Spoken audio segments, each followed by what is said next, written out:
నిన్నటి దాకా మండే ఎండలతో అల్లాడిపోయిన తెలంగాణ ప్రజలకు శుభవార్త.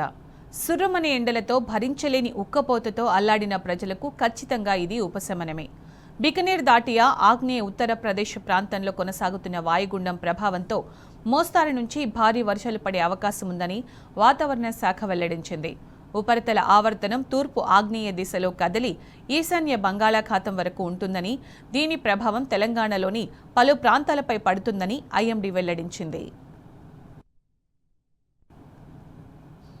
ఉపరితల ఆవర్తనం ప్రభావంతో పశ్చిమ వాయువ్య దిశల నుంచి బలమైన ఈదురుగాలులు వీచే అవకాశం ఉందని వాతావరణ శాఖ తెలిపింది.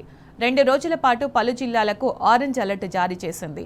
తేలికపాటి నుంచి మోస్తారు భారీ వర్షాలు కురిసే అవకాశం ఉందని హెచ్చరించింది. ఇవాళ కొమరంభీం, ఆసిఫాబాద్, మంచిర్యాల, మహబూబాబాద్, వరంగల్, హనుమకొండ, జనగాం, సిద్దిపేట, యాదాద్రి భువనగిరి, మహబూబ్ నగర్, నాగర్ కర్నూల్ జిల్లాల్లో అక్కడక్కడ భారీ వర్షం కురిసే అవకాశం ఉందని ఐఎండీ తెలిపింది. ఈ ప్రాంతాల్లో గంటకు 30 నుంచి 40 కిలోమీటర్ల వేగంతో బలమైన ఈదురుగాలులు వీచే అవకాశం ఉందని వెల్లడించింది.